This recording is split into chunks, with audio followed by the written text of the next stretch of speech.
Pessoal, bom dia, boa tarde, boa noite. Eu sou o Léo e vamos aí continuar os estudos nossos aqui de mecânica clássica, onde a gente está na parte 6 do vídeo de oscilações dessa unidade 3 dessa disciplina.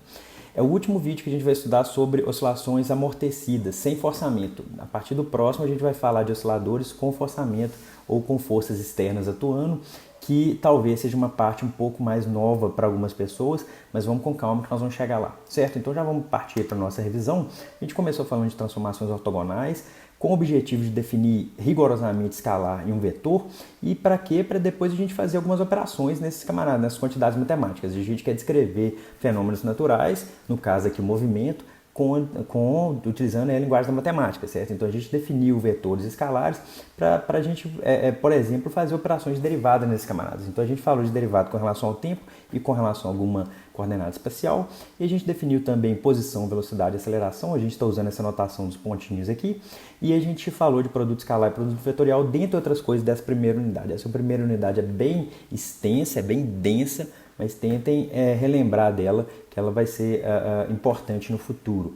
E de toda forma, igual a gente já conversou, é importante a gente definir essas quantidades de uma maneira extremamente rigorosa para a gente saber com o que a gente está trabalhando, beleza?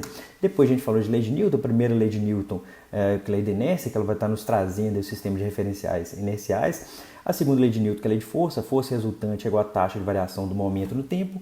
A gente falou também da terceira lei de Newton, que é a lei de ação e reação. A gente falou de sistema de referencial inercial e de lei de conservação para uma partícula. A gente falou lei de conservação do momento linear, momento angular, da energia mecânica para uma partícula.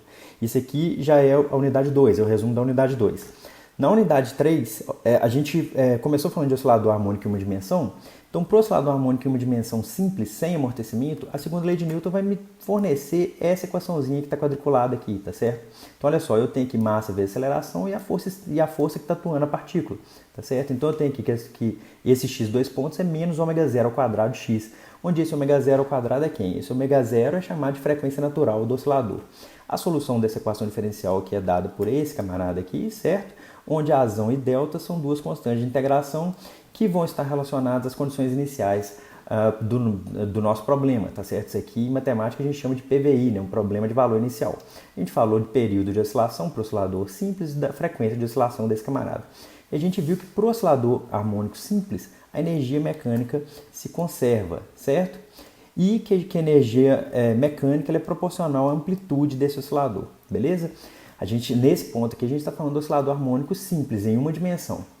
A gente também estudou o oscilador harmônico em duas dimensões. A gente viu que esse oscilador harmônico em duas dimensões ele pode percorrer uma trajetória no espaço de coordenadas, no espaço de coordenadas. É sempre importante você saber diferenciar o que é uma trajetória no espaço de coordenadas, o que é uma trajetória no espaço de fase, por exemplo. No espaço de coordenadas, esse oscilador harmônico em duas dimensões ele pode percorrer algumas trajetórias que a gente já estudou num vídeo passado, certo? Beleza. Depois a gente também falou um pouquinho sobre diagrama de fase. O que é o diagrama de fase? Vocês estão vendo aqui na vertical tem a velocidade, na horizontal tem a posição. Enquanto esse oscilador aqui ele está se locomovendo aqui em uma dimensão no espaço de coordenadas, nesse espaço de fase, que é um espaço que a gente pode descrever toda a mecânica só nesse espaço de fase, ele vai percorrer essa trajetória aqui, o movimento dele vai percorrer essa trajetória aqui, tá certo? Então, para cada velocidade e posição, a gente pode caracterizar o movimento de um objeto nesse espaço de fase. Então, esse aqui eu já adiantei para vocês, bacana. E o que a gente está querendo estudar até então é o oscilador harmônico amortecido. Esse beta é um parâmetro que está relacionado ao amortecimento, ômega zero está relacionado à frequência natural do oscilador, certo? A solução geral para essa equação diferencial é dada por esse camarada aqui, certo? É um x de t, que é um A1 exponencial de R1t mais A2 exponencial de R2t, onde R1 e R2 são dados por esses camaradas aqui. Beleza? Beleza. Então, a solução geral pode ser escrita dessa forma aqui, ó. A solução geral para essa equação diferencial, que está aqui em cima, ela pode ser escrita dessa forma aqui, tá certo? E aí, observando aqui dentro dessa raiz, a gente vê que a gente pode ter três regimes de amortecimento. Um que eu estou chamando aqui de subamortecido, que é quando ômega zero ao quadrado é maior que beta ao quadrado, certo? E a gente viu algum comportamento para ele, que eu vou mostrar nesse vídeo também. Um comportamento que o objeto ele sai de algum ponto, ele vai oscilando até o ponto de equilíbrio. O amortecimento crítico, que é como quando ômega zero ao quadrado é igual a beta ao quadrado. Esses dois que a gente já viu, tá ok aqui, beleza? Então, ômega zero ao quadrado é igual a beta ao quadrado. Quando o objeto está no amortecimento crítico, ele sai do ponto que ele se encontra, sei lá, no espaço de fase, ou se ele sai de algum ponto, ele simplesmente vai para o ponto de equilíbrio dele, certo? E o oscilador superamortecido, que é quando ômega zero ao quadrado é menor que beta ao quadrado, que é o que a gente vai estudar nesse vídeo aqui, tá certo? Esse aqui é o ponto que a gente vai estudar nesse vídeo, vai ser o oscilador superamortecido. Tem algumas literaturas que chamam esse camarada de amortecimento supercrítico ou de sobreamortecido. Eu escolhi chamar aqui de superamortecido, mas porque eu quis chamar assim. Você pode chamar de amortecimento supercrítico ou de sobreamortecido, dá na mesma, beleza? Então esse aqui é o camarada que a gente vai estudar. Então vamos embora. Então olha só, a solução geral é dada por esse camarada aqui. Só que eu vou chamar aqui de ômega 2 ao quadrado. Vocês lembram lá que no subamortecido eu tinha chamado de ômega 1 ao quadrado? Ômega 1 ao quadrado era o quê? Era ômega 0 ao quadrado menos beta ao quadrado. Aqui eu estou chamando de ômega 2 ao quadrado esse camarada, que é beta ao quadrado menos ômega 0 ao quadrado. Isso aqui é maior que zero. Por quê? Porque eu estou trabalhando nesse regime, que é o regime superamortecido, certo? Então, o regime superamortecido eu tenho que beta ao quadrado é maior que ômega 0 ao quadrado, então esse ômega 2 ao quadrado é maior que zero, beleza?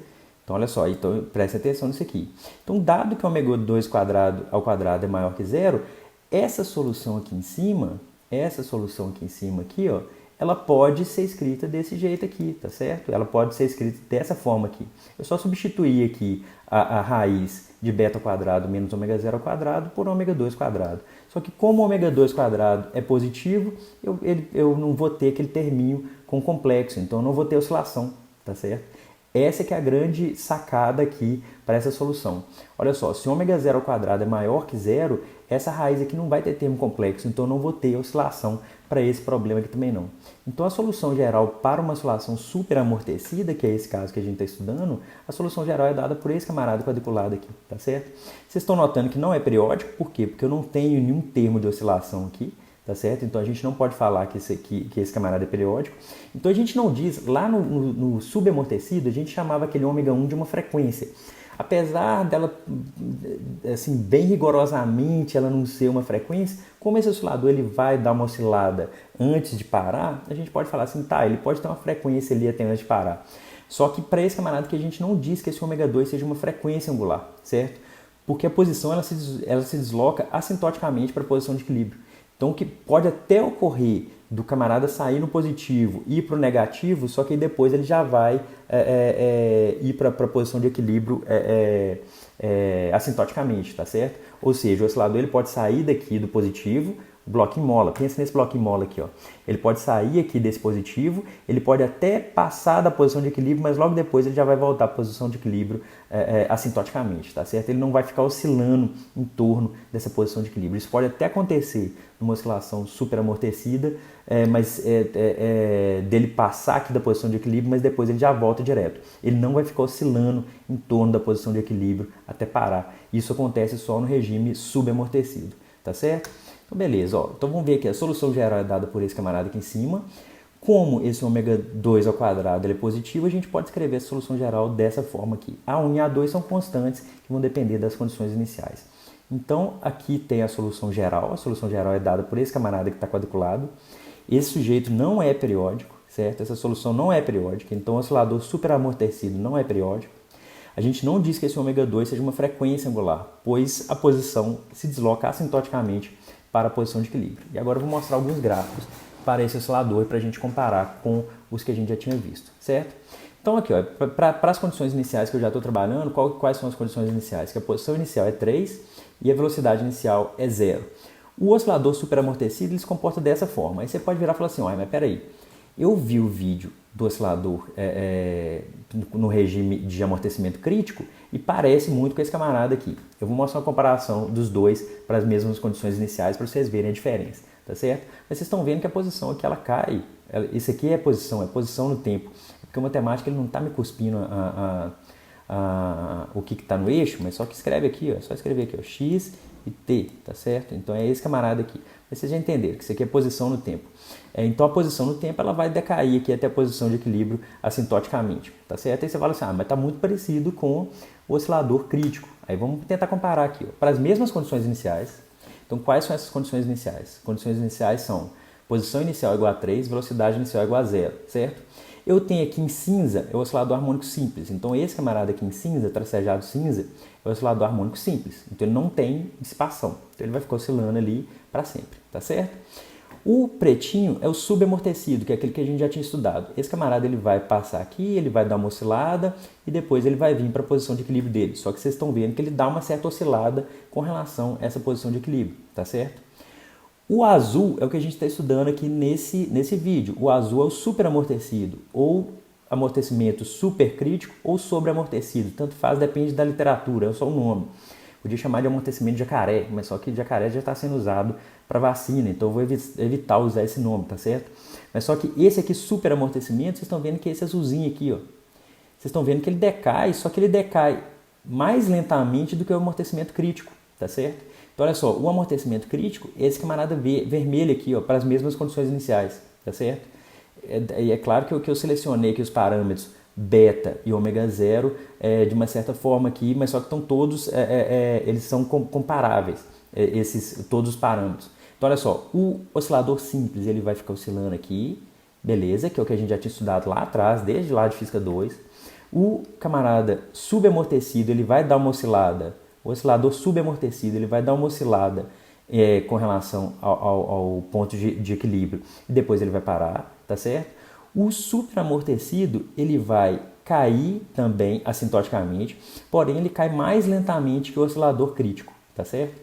Esse oscilador crítico, em geral, ele é muito utilizado quando você quer que alguma situação ela vai muito mais rápido para a condição de equilíbrio. É usado o regime de amortecimento crítico e não supercrítico. Aí alguém fala assim, mas como assim? Um camarada superamortecido, ele decai mais lentamente que o crítico? Isso foi só uma escolha de nome, tá certo? É só uma escolha de nome. Então, olha só, o superamortecido, ele decai mais lentamente do que o amortecimento crítico. O amortecimento crítico é o que decai mais rápido dos 3 regimes de amortecimento, tá certo? Então, isso aqui era só para vocês compararem esses 3 regimes. Beleza? Então aqui só um exemplo, né, do espaço de fase para oscilação superamortecida. Vocês estão vendo que ela tem algumas características aqui que são muito próprias. Eu coloquei aqui alguns exemplos aqui para algumas condições iniciais e vocês estão vendo que essas 3 curvas elas tendem a essa reta aqui, ó, tá certo? E essa reta que é uma característica dessa oscilação superamortecida e ela acontece quando A1 ou A2 é igual a 0. Se A1 ou A2 é igual a 0, o espaço de fase ele se comporta com essa reta aqui. Então, essa reta aqui é justamente quando A1 ou A2 é igual a 0. E aí, as curvas para o espaço de fase, ou as trajetórias no espaço de fase, elas vão sempre tender a essa reta. E nem sempre desse lado aqui não. Pode acontecer, por exemplo, da curva fazer uma coisa assim, ó. Só que ela vai tender para essa reta aqui, ó. Então, esse camarada vai vir aqui e vai tender para essa reta. Então, as curvas serão situações parecidas com isso que eu estou desenhando aqui, tá certo? Então essa que é a ideia do espaço de fase para uma oscilação superamortecida. Então, em resumo, essa aqui é a solução geral para o oscilador superamortecido, tá certo? Esse ômega 2 aqui, ele é quem? Esse ômega 2 é raiz de beta ao quadrado menos ômega 0 ao quadrado, tá certo? E aí tá dando para a gente ver claramente que esse camarada não é periódico, tá certo? Ele não é periódico. Então a gente não diz que esse ômega 2 seja uma frequência angular. Ele não vai oscilar como o oscilador subamortecido ele oscilava antes de chegar na posição de equilíbrio. Por quê? Porque a posição ela se desloca assintoticamente para a posição de equilíbrio. Somente em alguns casos especiais, quando A1 é igual a 0 ou quando A2 é igual a 0, o caminho de fase está na reta cinza, nessa reta cinza aqui, tá certo? Para esse exemplo. Essa reta ela pode estar com outro ângulo, depende de quem é a condição inicial e quem são os outros parâmetros. Só que só em alguns casos especiais, quando A1 é igual a 0 ou quando A2 é igual a 0, o caminho de fase ele vai estar nessa reta cinza. E isso é trajetória no espaço de fase, hein, gente? Não confundam trajetória no espaço de fase com trajetória no espaço de coordenadas, no espaço real. E dependendo das condições iniciais, pode haver mudança no sinal das curvas. Isso é o que eu falei, quando o oscilador, quando eu pegar aqui esse bloquinho aqui, quando esse bloquinho sair desse ponto, ele pode até passar da posição de equilíbrio, só que ele vai voltar para a posição de equilíbrio assintoticamente, tá certo? Ou seja, houve uma mudança aqui no sinal da posição em relação aqui à posição de equilíbrio. Então, em relação à posição de equilíbrio, ele estava no positivo, passou para o negativo e depois ele vai vir tendendo à posição de equilíbrio, tá certo? Então, é isso que eu quis dizer nessa última frase. Dependendo das condições iniciais, pode haver mudança no sinal das curvas, para a posição e também para a velocidade. Eu vou mostrar isso para vocês depois na aula síncrona também, Beleza? Então essa que é a ideia desse vídeo e aqui a gente termina a parte de oscilação amortecida sem termo de forçamento ou sem força externa, tá certo?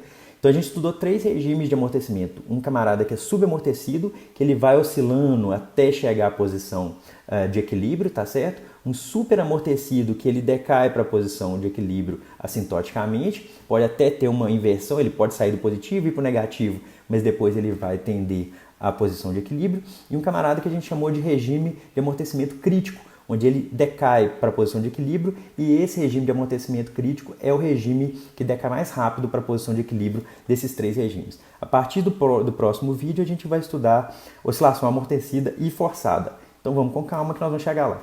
Espero que tenha dado para entender. Um grande abraço, falou, tchau!